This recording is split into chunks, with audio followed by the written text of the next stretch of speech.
आज अतिशय आनंदाची गोष्ट आहे की प्रधानमंत्री आवास योजनेच्या अंतर्गत यावर्षी आपल्याला केंद्र सरकारने 6.5 लाख घरं मंजूर केली होती। ते टार्गेट वाढवण्यात आलेलं आहे। अतिरिक्त 13 लाख घरं आपल्याला देण्यात आलेली आहेत। एकूण आपण विचार केला तर जवळपास या वर्षी केंद्र सरकारच्या वतीनं महाराष्ट्रातल्या गरिबांकरता, कच्च्या घरात राहणाऱ्यांकरता, बेघरांकरता एका वर्षात 20 लाख घरं देण्याची अनाउन्समेंट आताच केंद्रीय ग्रामविकास मंत्री आदरणीय शिवराज सिंग चौहान साहेबांनी केलेली आहे। महाराष्ट्राला मोदी सरकारने दिलेली ही अत्यंत मोठी भेट आहे आणि देशाच्या इतिहासामध्ये कुठल्याच राज्याला आजपर्यंत एका दिवसात किंवा एका इतकी घरं मिळालेली नाहीत। ती 20 लाख घरं आपल्याला मिळालेली आहेत। खरं म्हणजे आपल्या आवास प्लस मध्ये 26 लाख त्या ठिकाणी लोकांचं रजिस्ट्रेशन आहे। आता ही 20 लाख घरं मिळाल्यामुळे आता फार कमी आपल्याकडे त्या यादीतले बेघर लोक राहतील जे पुढच्या वर्षी आपण कंप्लीट करू शकू। त्यासोबत एक अजून महत्वाची अनाउन्समेंट त्यांनी केली आहे की पूर्वी सर्वेक्षणामधले जे निकष होते ते निकष देखील आता त्या ठिकाणी डायल्यूट करण्यात आलेले आहेत। ज्यांची नावं सुटली होती आणि जे खरे बेघर आहेत, मग ते शेतकरी असो, महिला असो, अशा सगळ्यांना नव्या सर्वेक्षणामध्ये त्या ठिकाणी इन्क्लूड करण्यात येणार आहे। ती जी यादी बनेल त्या यादीतल्या लोकांनाही येत्या 5 वर्षामध्ये घरं द्यायची हा निर्णय माननीय मोदीजींनी केलेला आहे आणि तोच संकल्प आज शिवराज सिंग चौहान साहेबांनी या ठिकाणी सांगितलाय। मी महाराष्ट्राच्या वतीनं माननीय देशाचे प्रधानमंत्री मोदीजी आणि केंद्रीय ग्रामविकास मंत्री शिवराज सिंग चौहानजी या दोघांचेही मनापासून आभार मानतो की आज 20 लाख घरं त्यांनी महाराष्ट्राकरता दिली आहेत।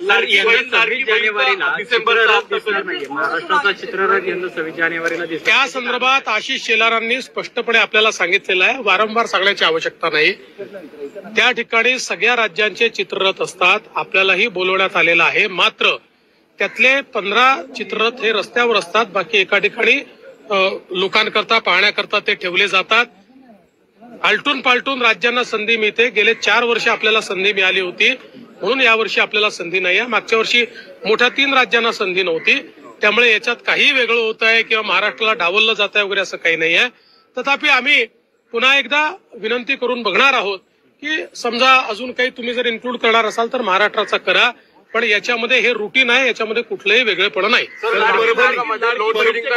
परभणीमध्ये राहुल गांधींनी टीका केली आहे तुमच्यावरतीच की तुम्ही मुख्यमंत्री आहात आणि कस्टोडियल डेथ ही गृहमंत्र्यांची जबाबदारी असते, त्या अर्थाने तुम्ही गृहमंत्री आणि मुख्यमंत्री दोघेही आहात।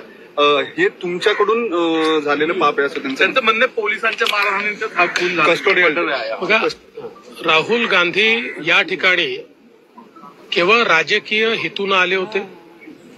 ही केवळ राजकीय भेट होती।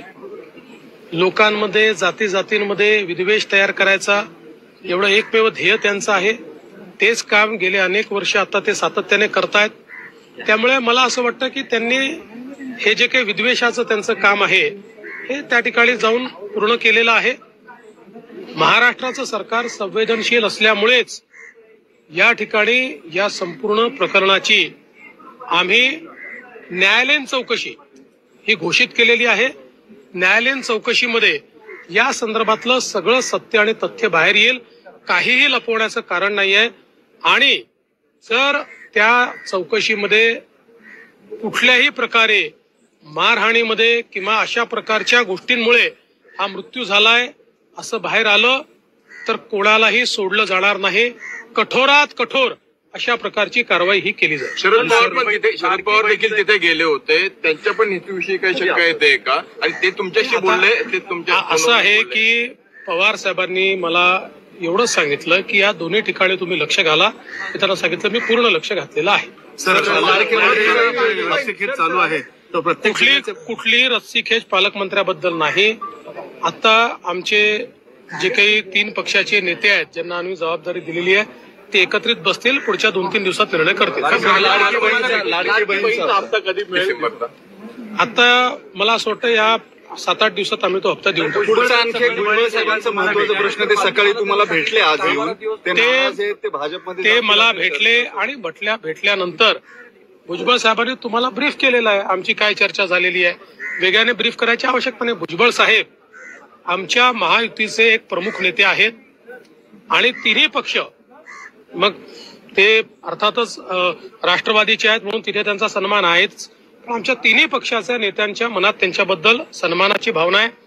महायुतीच्या विजयामध्ये त्यांचा देखील एक महत्वाचा वाटा राहिलेला आहे आणि स्वतः अजितदादा देखील त्या ठिकाणी त्यांची चिंता करतात. मुळातच भुजबळ साहेबांना ज्यावेळेस अजितदादांनी मंत्रिमंडळामध्ये घेतलं त्यावेळी भुजबळ साहेबांना डावलण्याचा त्यांचा हेतू नव्हता. त्यांनी मला सांगितलं की आमची इच्छा आहे की आमचा पक्ष हा राष्ट्रीय पक्ष राहिलेला आहे, आम्हाला तो राष्ट्रीय स्तरावर मोठा करायचा आहे आणि राष्ट्रीय स्तरावर भुजबळ साहेबांसारखा एक नेता ज्याला देशाच्या अन्य राज्यात मान्यता आहे त्यांना आम्हाला राष्ट्रीय पातळीवर पाठवायचं आहे. भुजबळ साहेबांचं मत जरा वेगळं होतं, त्याच्यामुळे हा प्रश्न निर्माण झालेला आहे. पण आम्ही सगळे मिळून याच्यावर तोडगा काढू आणि भुजबळ साहेबांसारखा एक नेता हा आमच्या सोबत मैदानात असला पाहिजे या दृष्टीनं त्यातनं मार्ग काढला जाईल. पक्ष चालणार आहे ते जर स्वागत अहो त्यांनी असं आहे, त्यांनी अशी मागणी केली नाही, अशा प्रकारचा कुठला विषयही समोर आलेला नाही. शेवटी राष्ट्रवादी काँग्रेस आम्ही आणि शिवसेना ती काही एकत्रित आहोत ना, त्यामुळे आम्ही कशाला म्हणजे अशा प्रकारच्या काही भावनाच नाहीत. आम्ही एकत्रित आहोत, निर्णय एकत्रित करायचे आहेत आणि त्यांच्याबद्दल तिन्ही पक्षांमध्ये आदर आहे. सर, मराठा क्रांती मोर्चाने पुन्हा एकदा अजित पवार यांच्या प्रत्येक कार्यक्रमामध्ये निदर्शन करण्याची घोषणा